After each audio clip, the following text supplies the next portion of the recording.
Hi everyone, and welcome to Chatty AF, the Anime Feminist podcast. My name's Emilia, I'm the editor-in-chief of Anime Feminist, and I'm joined today by Caitlin and Peter. If you guys want to introduce yourselves.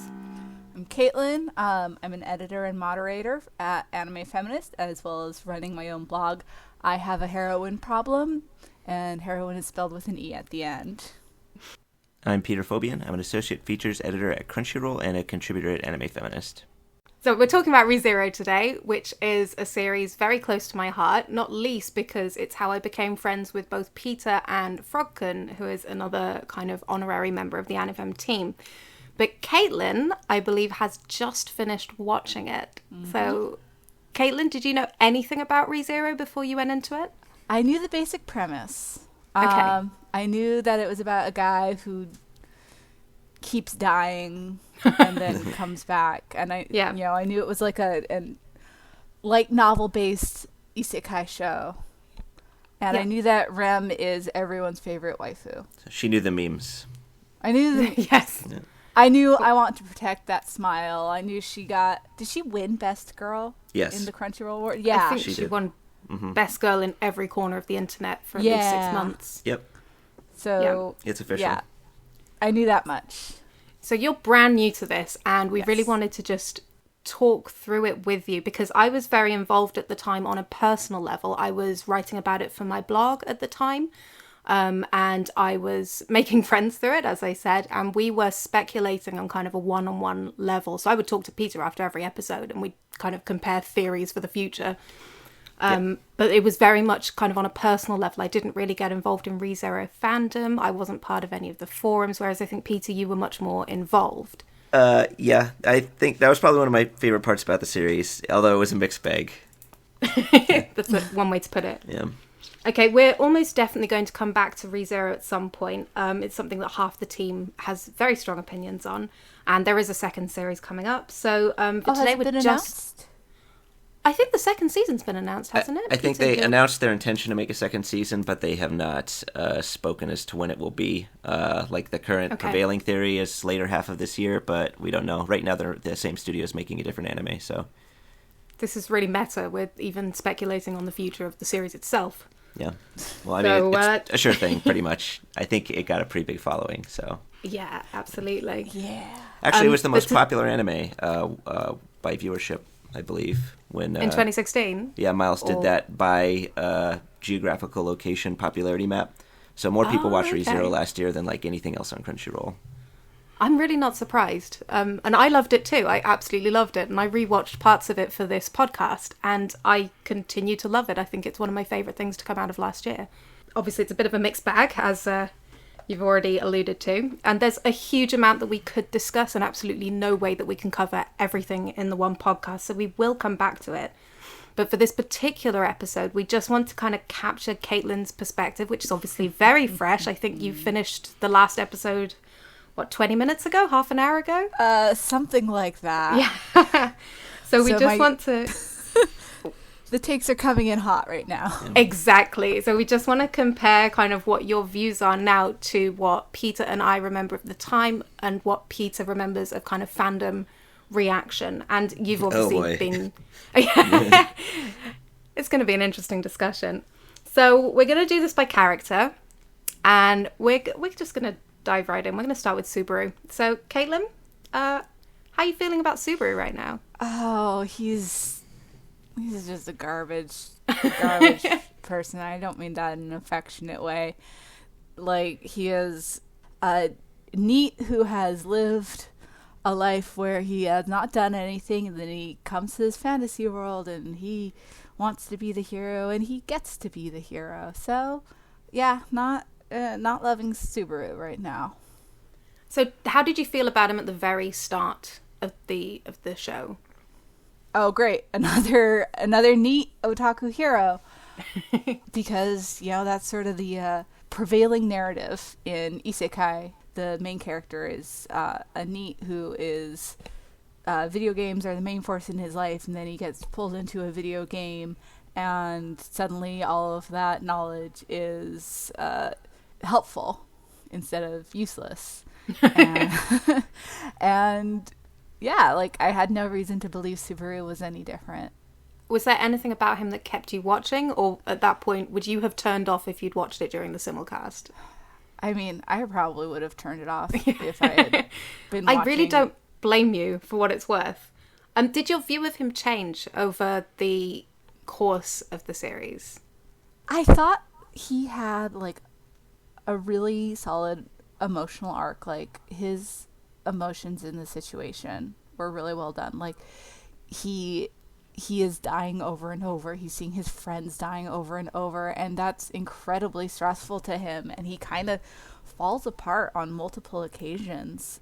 During the first arc where he's sort of struggling against the curse, and one day, that last time when he's just being like, I must be tearful, I must get through this, I'm gonna fix this, and he's driving himself crazy with anxiety, and the whole time that he's acting super happy and cheerful, like inwardly he's like, I feel sick, I feel sick, I feel sick, I feel sick, and like he's like puking from anxiety. And I was just like, okay, like I still think he's kind of a trash heap of a human being, but he still has emotions, and the emotions are very believable, and very relatable for an unrelatable situation. Okay, so Peter, how does that compare with your experience and your memories of the fan reaction at the time? Well, the fan reaction, I think, was more appreciative of him. I know that a lot of people Caitlin? Yes. They were... I guess the main criticisms I think I heard of him, like on forums and in Reddit and stuff like that, was they just found him annoying because he's kind of an extremely annoying person. And the primary one was, of course, choosing Emilia over Rem. That was the big, like, two things that people don't like about Subaru. Nothing else. I didn't hear too much mention of other things. Personally, I guess, I think he summed it up pretty well. I mean, obviously, there's a lot of sympathetic elements to him. He's basically going in through an inhuman amount of suffering right now, and a lot of his, like, personal perspectives are pretty warped. But I think the series did a great job of humanizing him, and also having characters not just go along with him because he's the main character, but kind of calling him on his his crap and his being hypocritical. Basically, just I think the other characters and the way they react to him is more realistic than in most series.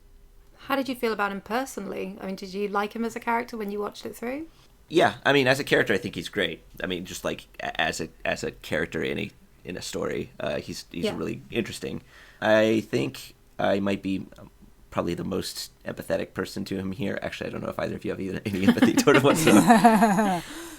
I mean, he's definitely flawed, and his ideas are really bad and, like, sexist and very self-driven, but I feel like it's kind of like, the experience for me is kind of like watching Watamote, I guess, where... Right. The main character in Watamote also has very warped perceptions and blames other people for her own problems. And, I mean, I know they're wrong, but I sort of understand why they're thinking that way, and I hope they make their way through it. So when you say Subaru's warped perceptions, what are you talking about specifically? Sort of his thinking of himself as the protagonist, and I believe he genuinely wants to help Amelia, but I believe the reasons that he wants to do it, I mean, it's genuine, yes, but he also wants to do it as sort of like a way of justifying himself and building himself up, because, of course, he has a lot of problems with, like, self-hatred, and I think he thinks of this as a way not only to save Amelia, but to save himself. Okay, like, and I agree that that is a warped perspective that he holds, but I don't think the story did anything but validate it in the end.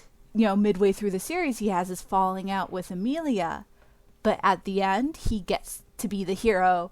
He gets to save her and wins her love by rescuing her when she has told him in no uncertain terms she does not need him to be the hero. She can take care of herself.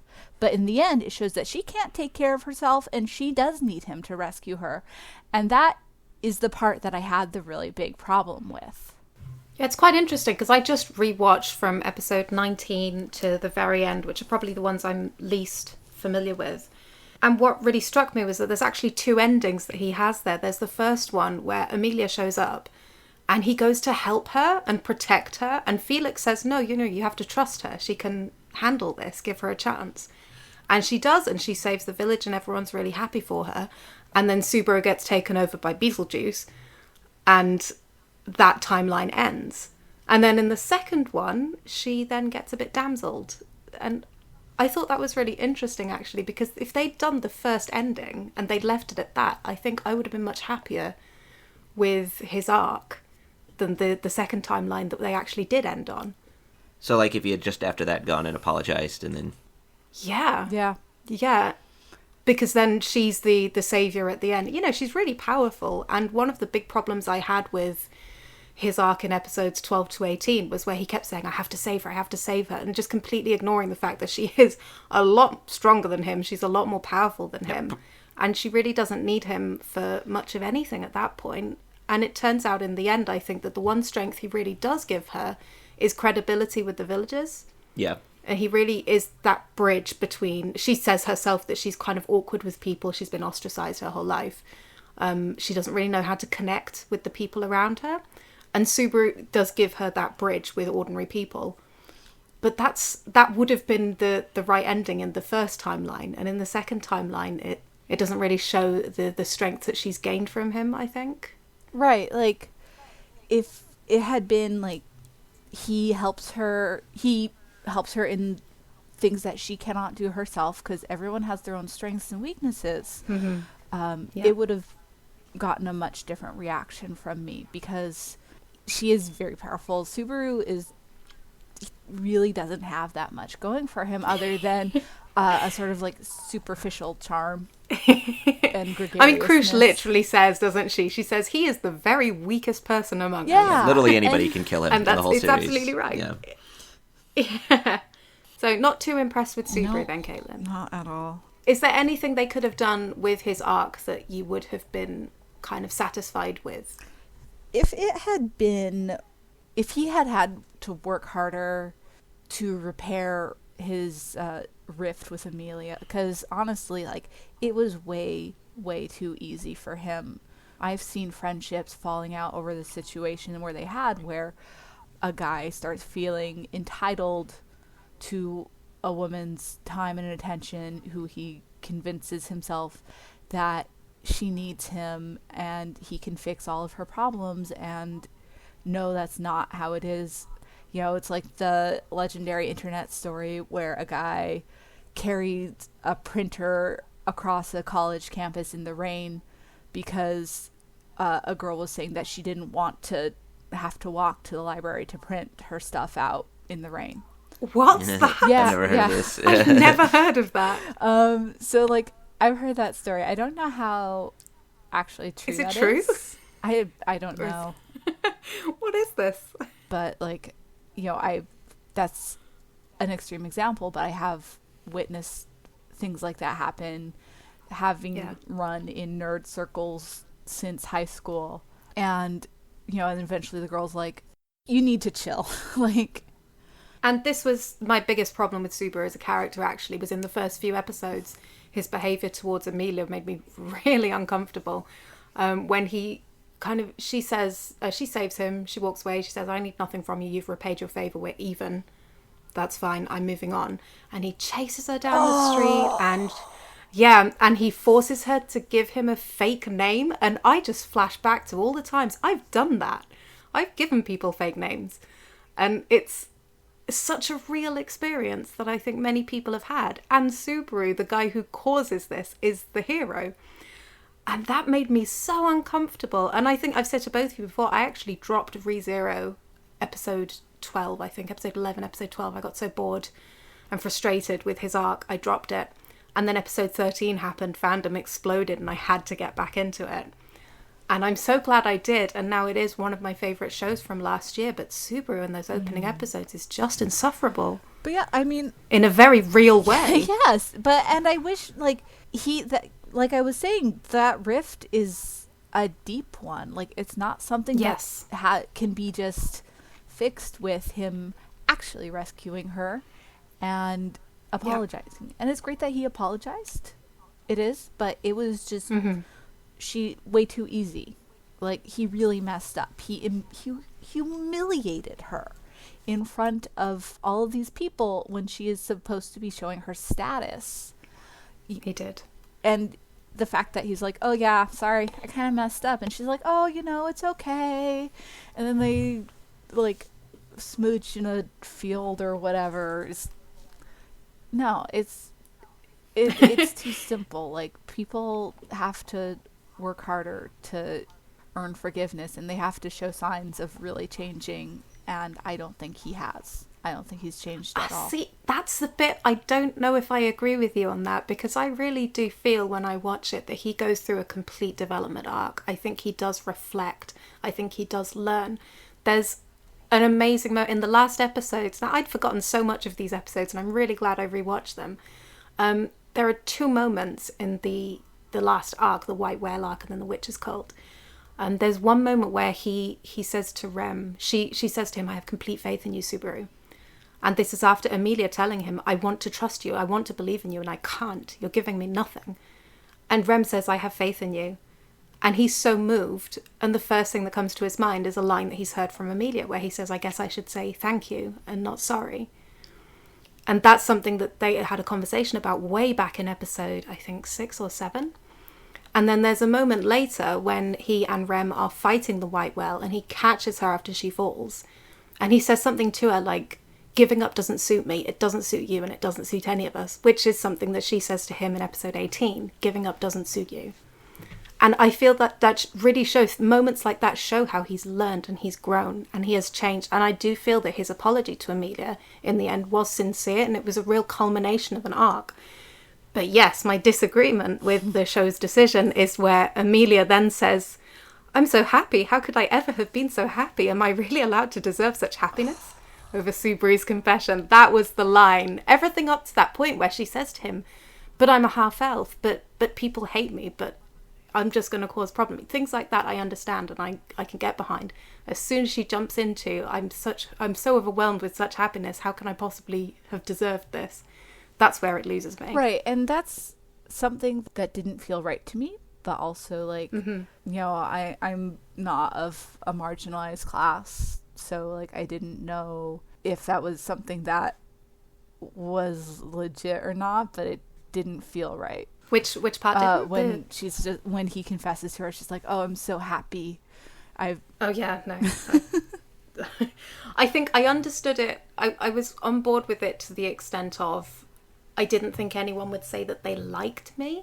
Right. Like, had it been translated like that, the idea that somebody could say to you, like, I like you, when you've been kind of told all your life that you're a witch and you're just like this really destructive person, I think that would have been really powerful. But because it was attached to romantic love, and because there really hadn't had any contact between their huge argument in which she was completely justified and him confessing his love to her, there was no contact between times, and then suddenly she's come around to the point where his love for her causes her this overwhelming happiness. Yeah, I couldn't get behind that. It's too easy. It is way too easy. He has to earn her trust back, and he doesn't have to do that. Yes, but I feel like see, I think this is the point of difference, is I do feel like his arc was solid. I do think he developed, I do think he reflected, and I do think he grew, and I think that his growth was completely earned. It was Emilia's response that was the easy part. I think that's the bit I struggled with. So do you think she should have just said something like, I forgive you, but like it's more of a... I mean, and I guess this could still happen, theoretically, starting in the next season. We'll see. My hopes aren't too high. But she understands that he has, like, reflected on what he's done, and that he wants to, and he does genuinely want to help her, but it's not like he has her total trust. See, what I think would have been an amazing end for that was to complete that 3-beat of believing in you. So originally he says, why won't you believe me? And she says, I want to believe you and I can't. Then Rem says to him, I completely believe in you. And that's nice, but she's Rem, she's not Emilia. If Emilia in this last scene, if he'd given her reason to say, it's okay, I completely believe in you, because he's demonstrated something to her, I think that would have been a nice end. Or like, I completely believe you, if he'd given her some reason and she hadn't said, that's lies, as she did the last time they spoke. If she'd just come around to a position of, I can see that you're more trustworthy now, I can see that you're more sincere now, I think that would have been a really nice step in their relationship. Right. Like, so I'll, for a minute, just go with he has truly learned and changed, which I'm still not totally on board with, but for the sake of argument, I'll go with that. But like, we can agree to disagree. That's fine. But like, she doesn't know that. Like, she hasn't. No, she seen doesn't. him. That's it. He needs to, like, she doesn't know that he's not paying lip service. Like, oh, I know I made you mad, so I'm going to apologize, and just go right back to his old patterns. Like, she can't know that. We may know that, but he needs to really put in the work to prove himself to her, so that she can see how he's changed. Well, we don't. Yeah, I would have really. We don't know how long, and this is a really weak argument, but we don't know how long. Or he was apparently out for a while, so somebody might have actually explained the events leading up to all of that to her. Of course, they probably should have shown that on screen if that's the case, so that we know that she's not just going based on what he's saying. Before we jump off Subaru, I do want to say that I do think that there was a lot of themes of him correcting what he was doing previously, because before he was very much acting on his own. But through the whole White Whale arc and afterward, I think he was relying on other characters more. He realized that he couldn't do all that much, except like what was within his own capacity of being able to get knowledge ahead of time, basically. That's and the reconciliation with what was the knight's name? Purple-haired guy. Julius. Julius. So they both admit that they don't really like each other, but are able, and I guess this was kind of a growing thing for Julius too, but they kind of admit that both of them have value and are willing to be friends despite that fact, which I thought was very important as well. But yeah, with the whole Amelia thing, I feel like she was very trusting. But there are some like Stockholmsy things going on in the series with a lot of the female characters, which we're probably going to touch on later. Oh, right now, let's talk about Rem. Perfect segue. Caitlin, Did you know about Rem before you started watching, or had you seen any images of her? Did you hear anything about her? I knew she was everyone's favorite waifu. Okay. That was pretty much the long and short of it. And did your opinion of her change as you watched? No. No, not a bit. Okay, so it just confirmed every impression that you got without hearing a line of dialogue, without knowing any of her backstory. Pretty much. No, like that's an oversimplification. That is one hell of a condemnation. That's pretty much an oversimplification. I think that her, how do I put this? Like, she should be a powerful character in her own right, but her arc is mostly, oh, Subaru taught me to love myself. Now I'm in love with Subaru. That's really all there is to me. Interesting. That's that's really all I got out of Rem. She's designed to be like really moe otaku appealing, like with her maid outfit and her her hair over one eye, and she's twin sister, so guys can be like, oh, twins, which like that's a personal thing for me. You are a twin. Yes, aren't I you? am. So fetishization of twins and like treating twins like kind of fetishization, romanticization, mystification of twins is dumb, and it irritates me more than probably the vast majority of people. That's entirely fair. I mean, you're still siblings, right? Yeah. I think anything to do with incest is a bit of a sensitive topic for a lot of people. But yeah, this is a very specific kind of fetish, as you say. Yeah, and I'm sure it's twin moe is a thing. Well, yeah, I can't imagine it's not. Peter, you kind of experienced Rem episode to episode, so you didn't know anything about her in advance because you were watching it as it aired. What was your response to Rem watching her? Like, how did you feel about the character as the series aired? Well, I very much liked her arc, actually, and I think one of the reasons for that is because we were sort of getting themes about what was going on behind the scenes with Subaru, like in his head, even as early on as the Roswell mansion, which of course culminated in 18. and I kind of felt like both of their this like deep self-loathing that they had for each other, or themselves rather, was kind of the link between them, I guess, and that gave Subaru a lot of insight into what Rem's problem was. So I don't really like the fact that she likes him. It's just not going to work out, right? So I'd prefer she maybe find somebody else. Like if she wants to help Amelia because she also likes Amelia, sure, that's great. Oh, is that your ship? Subaru and Amelia? No, I mean, I want Amelia to succeed because she's a great character, but I would much prefer Rem maybe say, oh, it's not going to work out with Subaru, maybe I should, just try to find somebody else who emotionally fulfills me rather than just telling me how much greater this other girl is. Something like that. I meant, is Rem Amelia your ship? No. I think I like them as friends. But see, that's a problem that I have with them, actually, is that Rem and Amelia don't really interact except as they don't. Master and servant, and that's fine. But the household is obviously quite an intimate household. Well, I think that she's even kind of an outsider in that household. It seems like most of their interactions are with Subaru or Roswell, and Amelia's just sort of this person staying there. Yes, it does come across that way. And I think that's a real shame that that didn't develop at all over the course of the series. So Subaru helps Amelia bridge from herself to the kind of the common people. Yeah. He doesn't really do that for Rem.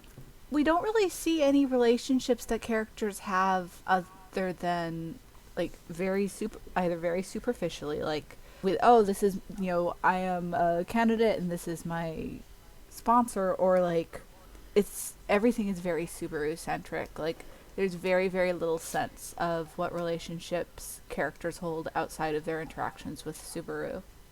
Mm-hmm. And I think that's a bit of a shame, because through Subaru you actually get a lot of really interesting relationships. I mean, we've already talked about his relationship with Julius, but also there's Reinhardt, there's his relationship with the other candidates for the throne, there's his relationship with Ram, there's his relationship with Roswell. There's a lot of really interesting and very different relationships there, but we don't see relationships between women at all. And I think that's maybe an area where Rem and Amelia are both a bit underused, because they are the two main women. If they'd had any kind of friendship or any kind of connection or like conversations even, I don't think they even talk to each other very much beyond that first scene where Amelia says, stop teasing him. I think that's a bit of a missed opportunity. Yeah, you get that she admires her, but I don't think there's much communication. And I don't know if that's just bad writing or feeding into the whole Amelia is isolated theme, but it does seem to be a You might be giving too too much credit. Yeah. I started with the poor writing. No. I have a lot of respect for the writing of ReZero, genuinely. Every time I watch it, I notice new things, and every time I get emotionally invested all over again. I don't want to be rude about the writing, but I do think that the lack of female relationships is probably more an oversight. I'm fine than with anything. being rude about the writing. Go for it. I mean, yeah, like the writers clearly were only thinking of Subaru in building this world. And he's the protagonist. It's fine for him to be the center of the action most of the time, but like, you need to have a sense of the rest of the world and like how the other characters interact with each other, and there's none of that. There's no sense of bonds between anyone else except for very, very like I said, very superficial master and servants. Like even like Krush, is it Krush or is it Crush? Krush. So it feels like I'm saying that wrong. Even Krush, Felis was her servant, right? Or her Felis, yeah. Yeah. Is her knight. After Felis starts interacting with Subaru, we don't see him interact with Krush much at all, because Subaru is now the center of Felis's attention, and Krush is just sort of off on the sidelines. Which is another huge missed opportunity, because Krush is great. amazing. She's incredible. I love that. That's one of the areas where I really want to give ReZero credit, because the diversity of female characters in this is fantastic. And I have a lot of respect for the fact that they put a character like Krush in, and she wears armor and it's not ridiculous. And she leads them into battle, and she's absolutely wonderful, and she's completely underused. Yeah, like Krush and Felt are the two female characters that I loved. And they both got to do very, very little. And I'm sure we'll see more of them in the next season or whatever. But, like, oh, come on. Like, give me something to work with. Like, even Emilia, once she shows, like, you know, her strength of character, she gets pushed out of the narrative until Subaru comes back and is like, oh, I love you. And she's like, I'm so happy that you love me. You know, we don't see her in that period where she's not relying on him at all. Let's move on to Amelia, because I don't think there's going to be much more to say about Rem. I completely agree with you. I enjoy her arc more on rewatch, but I even when I rewatch it now and I think, but she is such a fantasy. She's not a real character. There's no real happy ending for her. That it's just a dead end of a character, unfortunately. Like, I just think it's really funny that, like, even when we're supposed to be talking about Rem, we barely talk about Rem, and yet she won all of these best girl competitions because, like, you know, there's almost nothing to say about her, but all of the otaku fell in love with her, and okay, I'm gonna get real salty here. Probably that's partially why all the otaku fell in love with her, because she is mostly a blank canvas for them to project their fantasies onto. Peter, any thoughts on that? I can't really argue with that. I think she's basically just, her features are that she's very sweet and completely faithful to the main character. So and she wears a maid costume. Yeah, she's kind of got like a Rei Ayanami thing going on too. Well, yeah, maid thing too. But it just leaves a lot of blank area for them to project what other like, you know, features they like on her. But it's just got the devotion aspect, I think, is what attracts people. Okay, I just want to imagine for a second what it would have been like if Rom had been the twin that went with Subaru instead of Rem. And I love Rom so much. This, and it's actually incredible because Rom would have called Subaru on his shit at every turn. And I think that would have been actually a much stronger series, is having someone who is down to earth and no nonsense to call him on it whenever he starts getting in his head. I think I would have enjoyed that more. But I think Rem is to, let me see if I get this right. Subaru is to Rem what Amelia is to Subaru, right? So Emilia is this kind of idealized person on a pedestal to Subaru. And Subaru to Rem is this idealized person on a pedestal. And Rem treats Subaru the way Subaru treats Emilia. And they're real foils for each other, I think, in that sense. And we see Rem kind of work through that. And she doesn't really get rewarded for it. And then we see Subaru work through that, and he does get rewarded for it. I'm not sure if they're trying to achieve anything with that contrast, but you couldn't have done that with Rem. Actually, that does remind me of something that I was thinking about, like, because Subaru's whole turning point is when he's, you know, in despair and he's just been fucking everything up at every turn, and everyone can sense the, like, horrible desperation on him, and they're all repulsed by him. And he talks to Rem, and Rem, you know, is telling her, like, just how much he hates himself. And Rem is just like, instead of him having to, like, work through that and having to learn to change, Rem just goes, actually, you're pretty awesome. However, that is a direct call. You're talking about the episode 18, yeah, right? When he completely melts down, for the second time. That is a direct callback to when Rem broke down, when she went out to fight the Ma Beasts and she lost all sense of herself, and she brings Subaru back, and he wakes up in bed and she's next to him holding his hand. And she says to him, but I'm weak, but I'm selfish, I'll never be as good as my sister, and all of that. And he says to her, it's okay, we'll be together. You know, I think you're pretty great. You saved my life.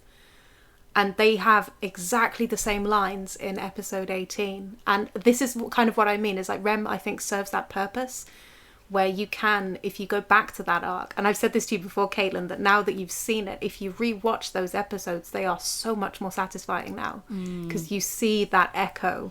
She's returning the favor. I enjoyed... Sorry? She's returning the favor, basically. Yeah, exactly. And it's almost like she learned from the way he treated her what would be truly useful in that situation. And it was to be given that support and to be told it's okay, we can be here for each other, and you are actually a good person and you are valued and I do care for you. So seeing that situation occur again and seeing that that's the way that she saves him. Now, had this been an actual romance between two fully fleshed out characters, that would have been a really touching moment. You know, as we know, it ends with the famous "I love Amelia," so it doesn't go down that route. Oh yeah, I steru, but I love Emilia. Yeah. Garbage thing to say. I have said that line as often as possible since then. Every opportunity. I would rather see, instead of her, sure, he needs to be comforted that, like, no, you're not, like, an irredeemable piece of shit, but, like, I would much rather see him go through the hard work of realizing he needs to change, and her being like, okay, well, how can I help you through this? Not just being like, oh, you're perfect the way you are, because he's not. Like, he is a very small, petty person. You know, it takes a lot of hard work to recognize that within yourself and to change, and it doesn't just take someone saying, oh, no, you don't need to change. You're already pretty great. I might have to disagree with you on this, because I think if I had someone dear to me break down in front of me and say they hated themselves, in fact, I know from experience, I would be saying everything that Rem said. I would be saying, no, you're absolutely loved, you're absolutely cared for. And I think that was a really real response from her, actually. And it's clearly what she thinks. And I don't think that it's an unhelpful move. I don't think that Rem's the problem, basically, in Subaru's arc. I think, for me, the real problem, whole problem, is Amelia coming around to his way of thinking so quickly. Yeah, no, that's fair. I was being a little harsh. Not really thinking about like human situations, just thinking about how much I dislike Subaru. It is very tempting to be harsh with Subaru. I completely understand that inclination. Yeah, we don't have her perspective either, because she's only seen his successes, really, save for the one thing in episode 13, because all of his failures have been erased. And here he is, basically, I mean, his lines before that were, I am empty, and everything I do is a lie to make me look good. Where she's seen him accomplish things. Is true. Yeah. It's okay. Let's talk about Amelia, because she's my favorite character, and I've been patient. Okay. So, Caitlin, how do you feel about Amelia? I need to see more of Amelia before I can. Are you softening what you say? Because I just said she's my favorite. I'm frustrated about how the show concluded with her arc. I need to see more of her in action, because right now I'm just really pissed off. Yeah, because you messaged us and you said, if Amelia doesn't do something in this last episode, I am going to be furious. Yeah, I'm going to be hollering. And then I think you let us know in all caps when you were ready to record the show. So, did your impression of her change from the beginning of the series to the end? Yeah, I mean, yeah. For the better or for the worse? At first it was like, okay, well, Amelia seems like a little bit of a waifu character. She's this, pretty girl who Subaru dotes on, and we're not really seeing any development of her as a character for the first few episodes. And then she had her big confrontation with him. And I was like, yeah, you tell him, Amelia. Like, I got really excited about that. But then, the final few episodes, then she was out of the series for quite a while. And then when she came back, she's just like, it was what we were talking about before. Like, she's, so happy that Subaru is in love with her, and it's so easy. I'm really frustrated. I need to really see more from her to really get on board. Sure. Peter, what do you remember of fandom's response to Amelia at the time? As far as the fandom, I think she was actually a really popular character until Rem came around and got her moment. Like everybody, yeah, actually basically what they were doing for Rem, they were doing for Amelia, and then I guess Rem just sort of, pulled ahead. Yeah, just I guess she was a magical girl and the focus of Subaru's affection, so she was pretty popular, just as far as the fandom worked. But do you remember what response was to her in episode 13?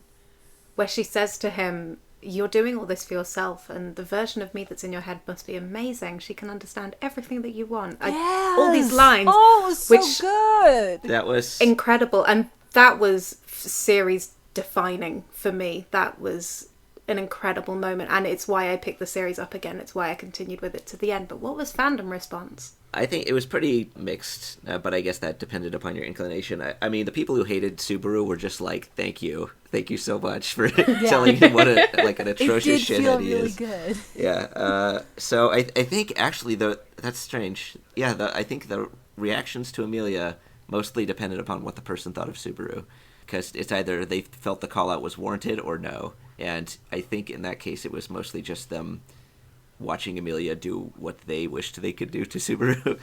But I think if they like Subaru, I don't think I heard too much about it besides just like maybe frustration with Subaru, or actually a lot of people dropped the series in that episode. Yes, where you picked true. it up. So I think it was just maybe they just didn't know what to do with that situation, because I mean that's kind of bizarre as far as anime tropes go. Yeah, a female character asserting herself when a male character is creepily obsessed with her. Yeah, it's odd. Just specifically calling him out. Yeah. I can't think of really any other series where that happens. I remember one very specific problem I had at the time, which was with people who were saying that she'd led him on to think that... Oh, really? I got so frustrated with this. Yeah, I didn't really get involved in rezero fandom at the time, I think I mentioned, but I did, after that episode, kind of drop into forums, drop into Reddit and kind of say, what are people saying? And I did see people saying, well, she let him lie on her lap and cry. She kind of was giving him the impression that she was romantically interested in him. She went on that date with him. She led him on, and then she shut him down. She literally didn't know what a date was, though. Like, Yes. he explained it to her. It's like, oh, going out with someone else and, doing this and that. And she's like, oh, yeah, okay, sure, sounds great.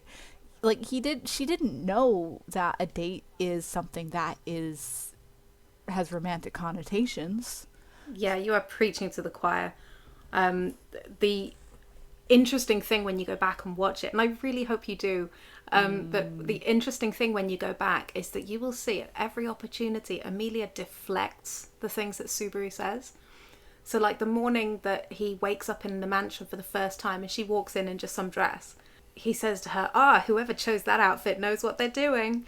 Oh God, and yeah, he comes out with lines like that quite a lot, and she looks at him and she says, I don't know what you're talking about, but I'm sure it's something stupid, and that's disappointing. Like, and she deflects so him like that repeatedly. There's another moment where they're outside and he says something about, well, what relationship do I have with you? Oh, he says, that's it. He says, who do you love?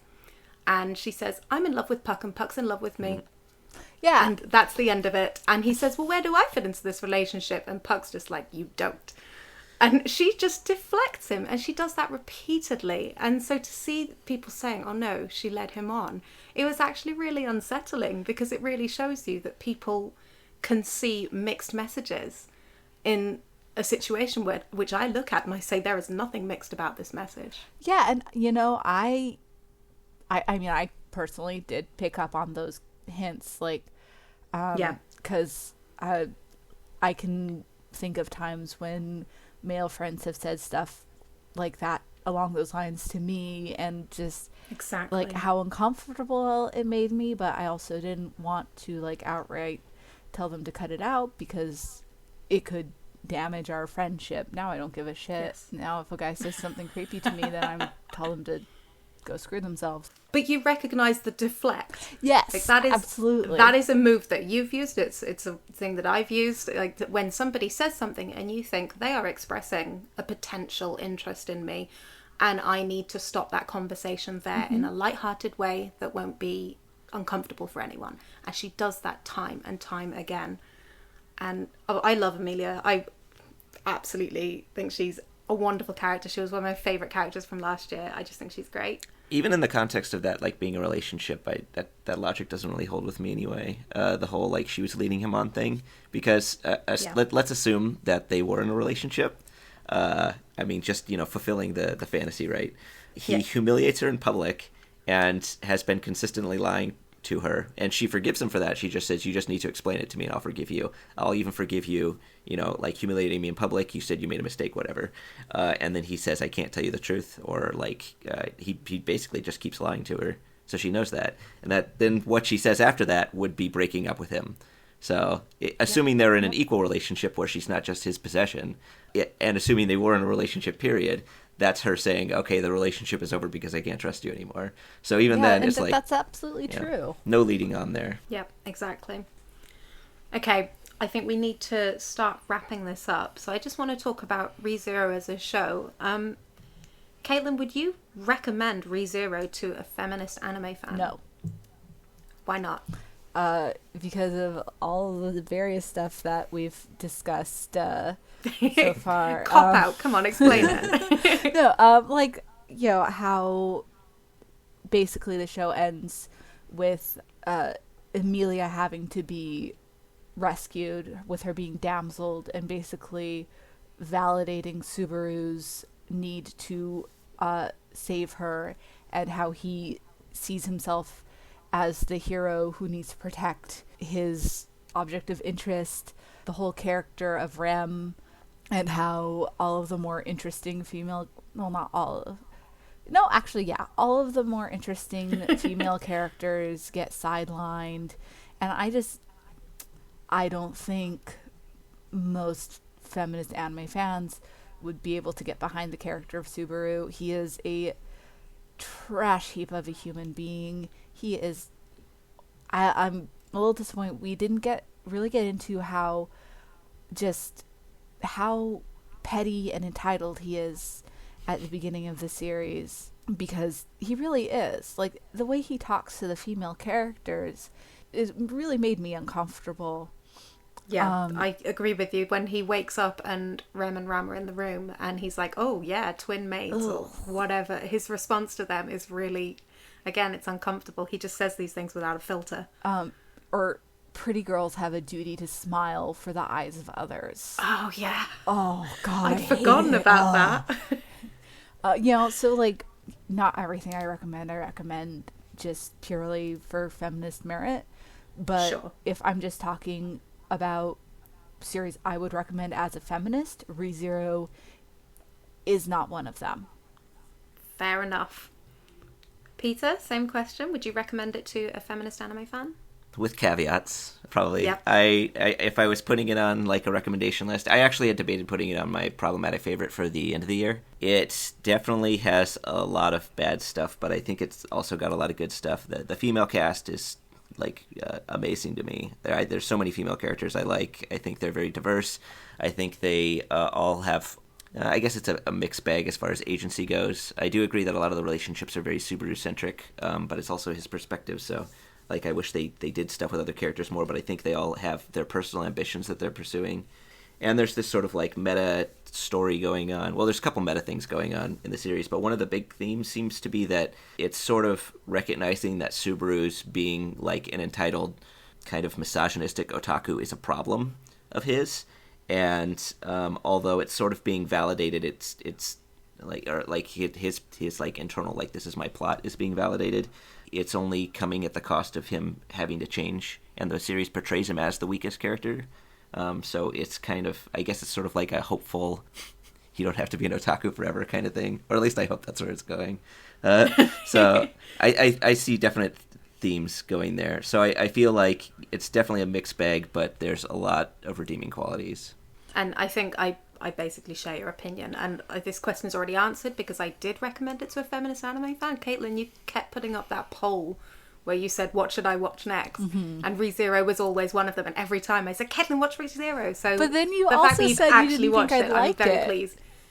I didn't know if you'd like it, but I still recommended that you watch it, and we've ended up with some interesting discussion about it. So I think that was justified. Worth it. Absolutely, and I don't regret watching it. I'm Good. probably gonna write a post for my own site about it. I'm gonna write a post for Heroine Problem.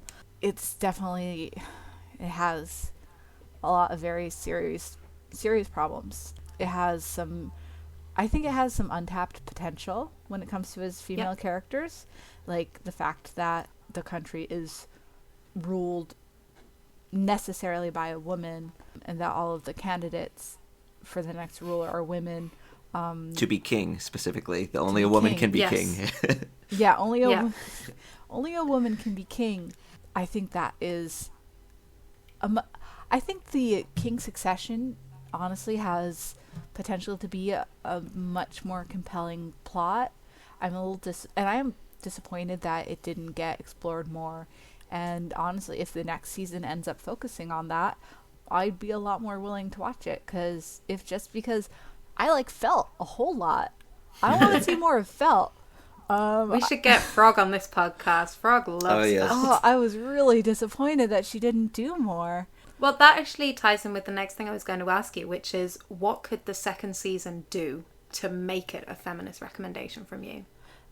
Focus a lot more on the female characters and their stories, because it's obvious the women in the series have their own deals, they have their own stories, but we get only the barest hint of that.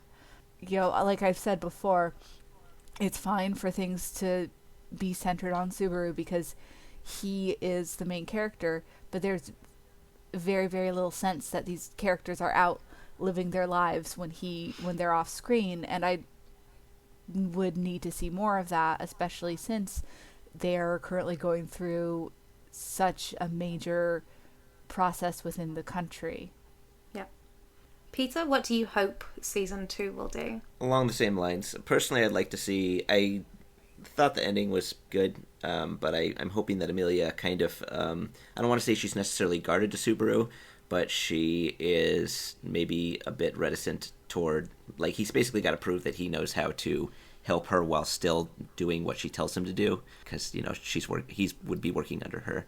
I guess I'd like to see their relationship develop that way. Like, they're still friends, but it's like Amelia's in charge, and you have to obey orders and not, do horrible stuff in public that embarrasses her and probably ruins her chances at becoming the leader, that kind of thing. And also, focusing on, because basically they and the other candidates are sort of necessarily opponents politically.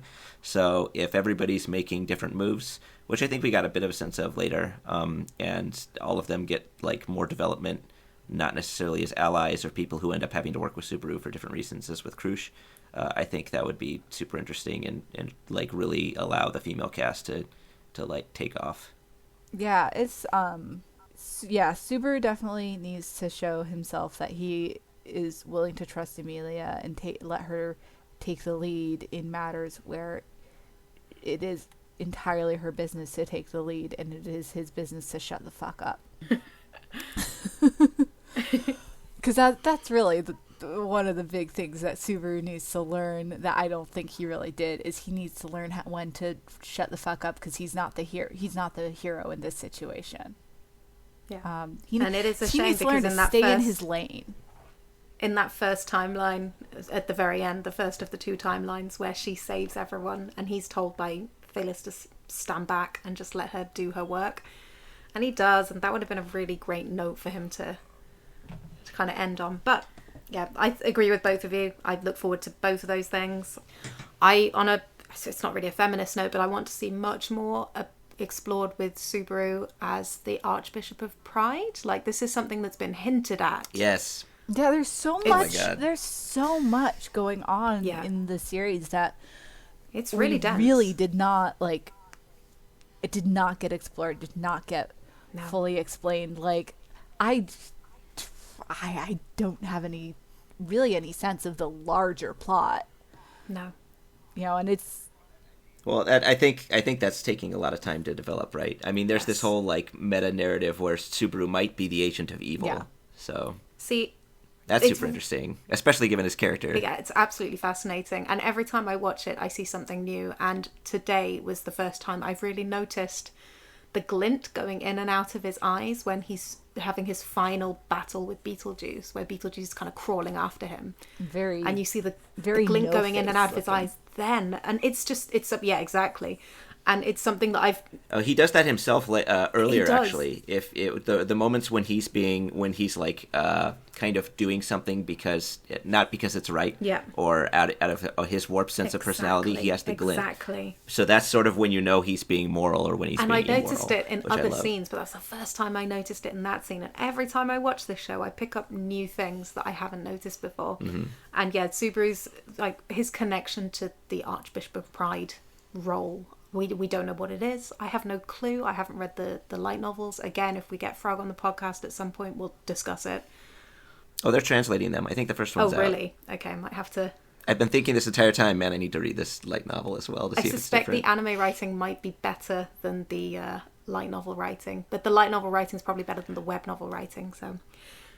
Well, I've heard that there are a lot of asides in the really? light novel, like specifically side stories, but that could mean that Nagatsuki actually spent more time focusing on side characters, which would seem to be a complaint that all of us had. Yeah. So it could be good for that reason. But that would actually be great, because there were some side characters who were dropped in who I would love to see fleshed out, or I'd love to know more about their story. So that actually might be a good way around it. I spent the whole series wondering what that Al dude's deal is. It's just like, are we going to see, like, learn, like, why he looks like that? Roswell? Priscilla's knight. Oh. Al, yeah. Oh, Al, yeah. I'm not sure. Did it not sound like I hope Al there's a when story. I said it? I thought you said like the animal, yes. No, I thought you meant an owl. That's I don't remember. Okay.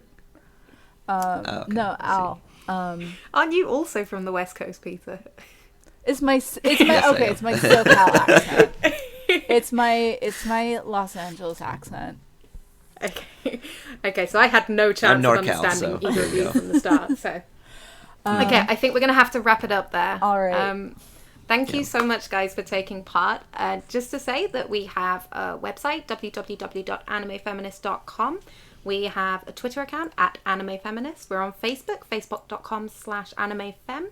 And we also have a Patreon, which is patreon.com/AnimeFeminist. In the last month, we provided a feminist premiere guide, we reported on unethical practices in a major anime site, and we challenged simulcast services on keeping problematic translations unedited. This is the kind of work we can only do because we're funded 100% by readers, and we have no conflicts of interest or commercial obligations. So if you can spare $1 a month, it really, really adds up. I think half of our patrons at the moment are $1 patrons. That's a huge chunk of money we wouldn't have had without them. So it's all appreciated. Please, if you can spare it, go to www.patreon.com/animefeminist. Send us $1 a month to carry on our work and continue making podcasts like this. Please do get in touch on any of those avenues and let us know which shows you'd like us to go into in the future. We are going to start looking at other older shows and go through from this kind of perspective, maybe more than once. We'll definitely come back to rezero at some point. So thanks again to Caitlin and Peter, and let us know what you'd like to look at